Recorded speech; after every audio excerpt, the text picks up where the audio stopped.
시간에는 하나님께 감사하라 하는 제목으로 말씀을 전하도록 하겠습니다.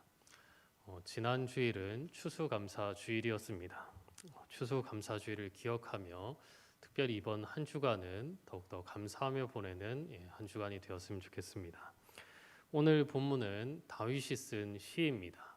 감사 시입니다. 그는 오늘 이 시편 9편을 통해서 하나님께 감사해야 한다 하는 것을 잘 나타내고 있습니다.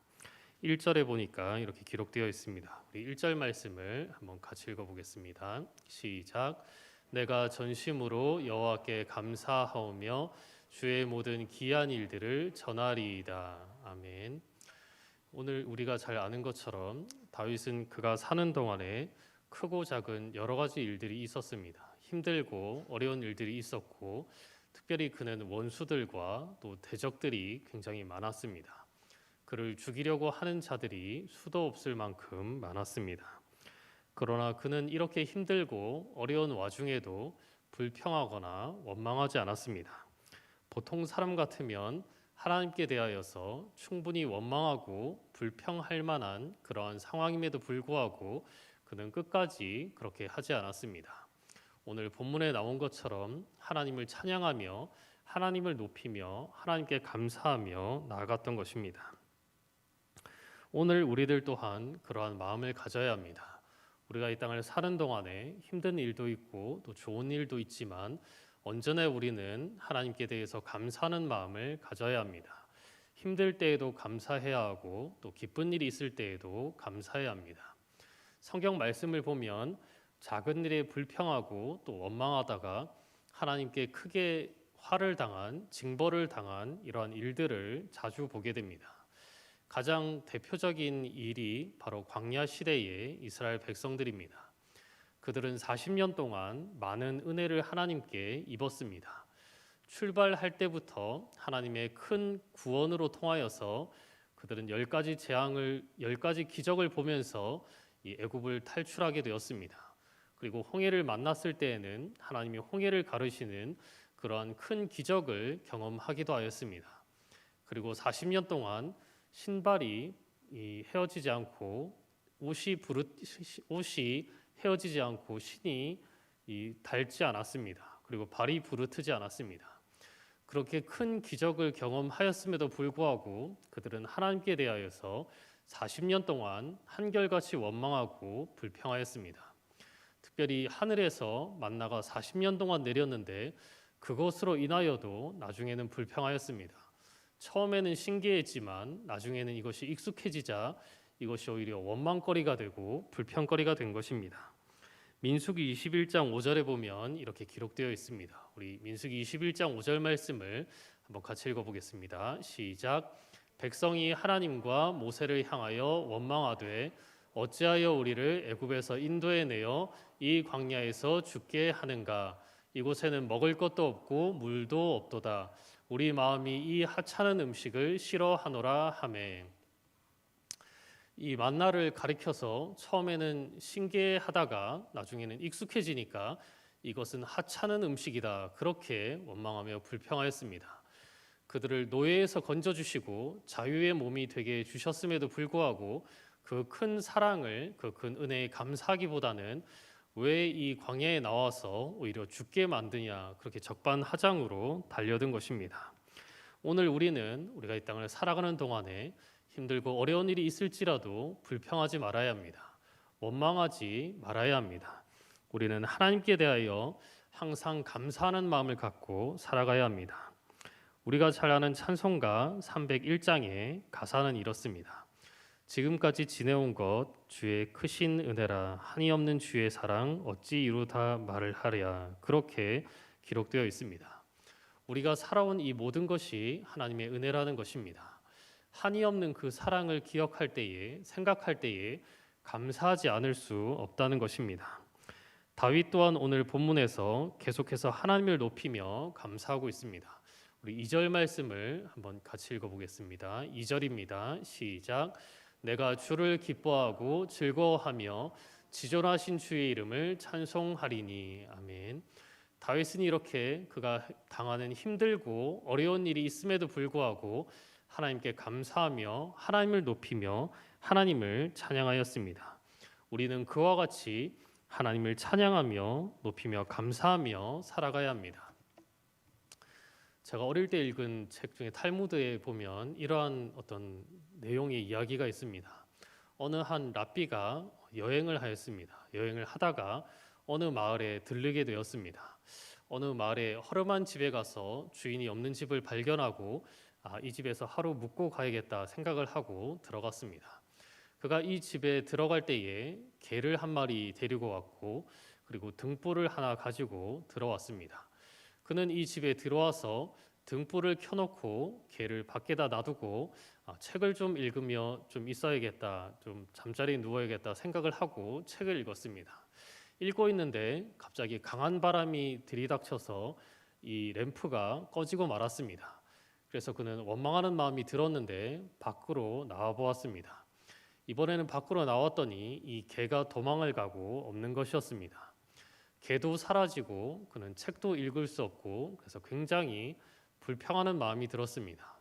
그렇게 어쩔 수 없이 한숨으로 쉬면서 불평과 원망의 마음을 가지고 잠자리에 일찍 들게 되었습니다.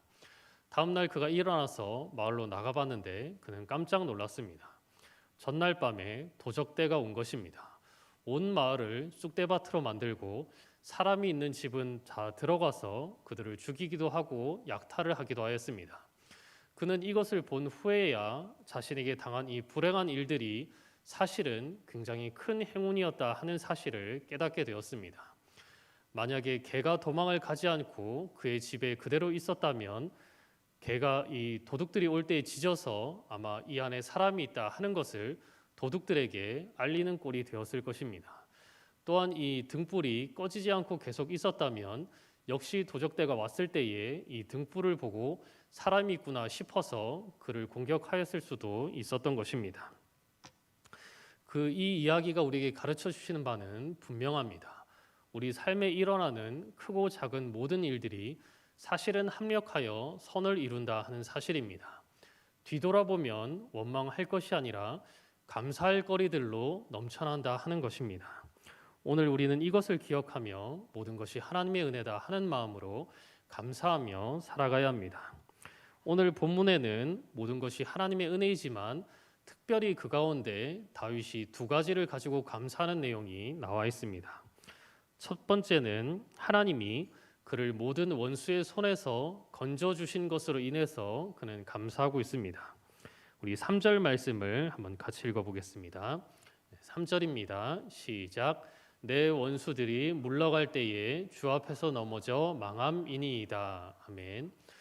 다윗이 감사한 이유 가운데 첫 번째는 그의 모든 원수들의 손에서 하나님이 그를 건져주셨기 때문입니다. 그를 구원해 주셨기 때문입니다. 그를 쫓고 있던 사울과 그리고 많은 대적들의 손에서 그를 건져주시고 구원해 주셨습니다. 그 은혜를 인해서 다윗은 하나님께 감사하였습니다. 하나님은 지금도 우리의 모든 원수들을 물리쳐 주십니다. 가장 우리의 큰 대적이 되는 사단 마귀를 이미 물리쳐 주셨습니다. 그리고 이 땅을 사는 동안에 힘들고 어려운 일이 있을지라도 우리를 건져주시고 구원해 주십니다. 우리의 대적들의 손에서 우리를 지켜주시고 보호해 주시는 것입니다. 오늘 6절에도 보니까 이렇게 기록되어 있습니다. 우리 6절 말씀을 한번 같이 읽어보겠습니다. 시작. 원수가 끊어져 영원히 멸망하였사오니 주께서 무너뜨린 성읍들을 기억할 수 없나이다. 아멘. 다윗이 가는 곳마다 하나님이 함께 하셨습니다. 그래서 성경에 보시면 그가 어디를 가든지 하나님이 이기게 하셨더라. 그렇게 기록하는 것을 볼 수가 있습니다. 이처럼 우리가 가는 길에도 하나님이 함께 하십니다. 우리에게 많은 원수와 또 대적들이 있을지라도 끝내는 하나님이 우리를 건져주시고 구원해 주시고 선한 길로 인도해 주신다 하는 것을 우리는 깨닫게 되는 것입니다. 다윗이 하나님께 감사한 두 번째 이유는 하나님은 그의 반석이 되시며 요새가 되시며 피난처가 되시기 때문입니다. 우리 9절 말씀을 한번 같이 읽어보겠습니다. 9절입니다. 시작. 여호와는 압제를 당하는 자의 요새이시오 환난 때의 요새이시로다. 아멘. 하나님은 다윗의 반석이 되시며 요새가 되시며 피난처가 되십니다. 요새는 우리가 잘 아는 것처럼 그 난공불락의 어떤 성을 말합니다. 천연 요새라고 하는 말도 있는데 적들이 공격해올 때에 굳건하게 지켜주는 것이 요새입니다. 다윗의 그 삶을 보면 이 사실을 쉽게 알 수가 있습니다.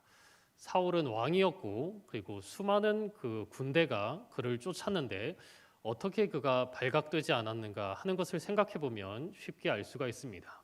그가 도망 다닐 때에 혼자서 도망 다닌 것이 아니라 그의 가족들과 그리고 그를 따르는 무리를 이끌고 도망 다녔습니다. 수백 명이 함께 도망 다녔습니다. 그리고 이 무리를 쫓는 사울 역시 수천 명의 군대를 데리고 그를 쫓아왔습니다. 이렇게 많은 군대가 쫓아오고 그리고 이스라엘 전역에서 이 다윗의 무리를 보고 사울에게 고발하는 자도 있었습니다. 신고를 하는 자들이 있었습니다. 그렇게 해서 큰 위기도 여러 번 놓였으나 그럼에도 불구하고 오히려 다윗이 사울을 죽일 만한 기회가 2번 있었지 직접적으로 사울이 다윗을 죽이지는 못했습니다. 그 이유는 하나님이 사울의 손에서 다윗을 지키시고 보호해 주셨기 때문입니다. 사무엘상 23장 14절에 보면 이렇게 기록되어 있습니다. 23장 14절 말씀 한번 같이 읽어보겠습니다. 시작. 다윗이 광야의 요새에도 있었고 또 십광야 산골에도 머물렀으므로 사울이 매일 찾되 하나님이 그를 그의 손에 넘기지 아니하시니라. 아멘.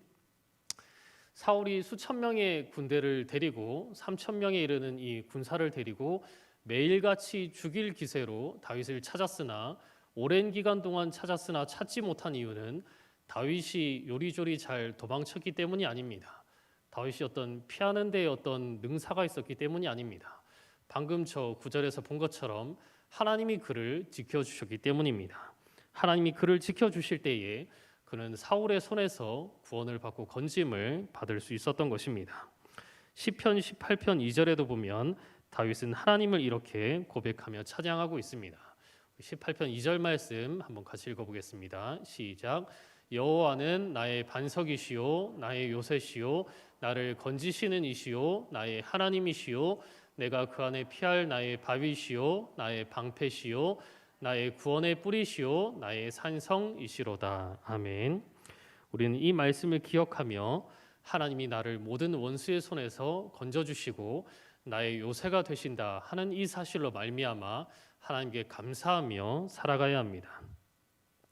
또 한 가지 오늘 본문에서 우리가 주목해서 보아야 할 사실은 다윗이 이렇게 하나님을 찬양하며 감사하며 나아갈 때에는 그가 아직 사실은 하나님이 완전한 구원을 보여주시기 전이었다 하는 사실입니다. 오늘 본문 바로 뒤에 있는 13절에 이렇게 기록이 되어 있습니다. 우리 13절 말씀을 한번 같이 읽어보겠습니다. 시작. 여호와여 내게 은혜를 베푸소서. 나를 사망의 문에서 일으키시는 주여 나를 미워하는 자에게서 받는 나의 고통을 보소서. 아멘. 여기를 보시면 지금 이 시편 9편을 쓸 당시에 사실은 이 다윗에게 여전히 원수들이 있었다 하는 것을 알 수가 있습니다. 구체적으로 어떤 자인지는 나와 있지 않지만 그를 미워하고 죽이려 하고 대적하는 자들의 손에서 아직 완전히 구원받지 않았다 하는 것을 알 수가 있습니다. 그럼에도 불구하고 다윗은 감사하고 있습니다. 왜 감사했냐면 다윗은 하나님이 능히 그를 이 원수들의 손에서 구원해 주실 것을 믿었기 때문입니다. 하나님이 그의 요새가 되시고 피난처가 되시고 반석이 되시기 때문에 아무리 힘들고 어렵고 큰 일이 자신에게 닥칠지라도 하나님이 그를 지켜주시고 보호해 주실 것을 믿음의 눈으로 바라보았기 때문입니다. 그는 이미 믿음으로 이 먼 미래를 바라보았기 때문에 마치 자신이 이미 구원을 받은 것처럼 이미 건짐을 받은 것처럼 하나님은 나의 요새가 되신다. 하나님은 나의 방패가 되시며 산성이 되신다. 그렇게 하나님을 높이며 찬양하였던 것입니다. 하나님은 지금도 우리와 함께 계십니다. 때로는 우리가 살아갈 때에 우리 눈앞에 있는 원수들을 바라보기가 쉽습니다. 우리 환경을 바라보기가 쉽습니다. 아직도 하나님이 나를 건져주시지 않았는가 하는 마음이 들 때가 있습니다. 그러나 하나님은 우리가 힘들 때나 그리고 형통할 때나 동일하게 우리와 함께하고 계십니다. 그리고 가장 필요한 때에 하나님의 때에 우리를 건지시고 붙들어 주시고 구원해 주시는 것입니다. 문제는 하나님이 아니라 우리의 마음입니다. 하나님은 늘 우리를 지켜보시는데 우리 또한 힘들 때에도 하나님을 바라보고 있는가 하는 것이 더 중요합니다. 다윗은 하나님을 늘 바라보며 하나님을 의지하였기에 하나님이 그의 구원하시고 그를 도우시는 것을 더욱더 확실하게 체험할 수가 있었습니다. 오늘 본문 10절에 보니까 이렇게 기록되어 있습니다. 10절 말씀 한번 같이 읽어보겠습니다. 시작. 여호와여, 주의 이름을 아는 자는 주를 의지하오리니 이는 주를 찾는 자들을 버리지 아니하심이니이다. 아멘. 주를 찾는 자들을 버리지 않는 분이시다 하는 것을 다윗은 알았던 것입니다.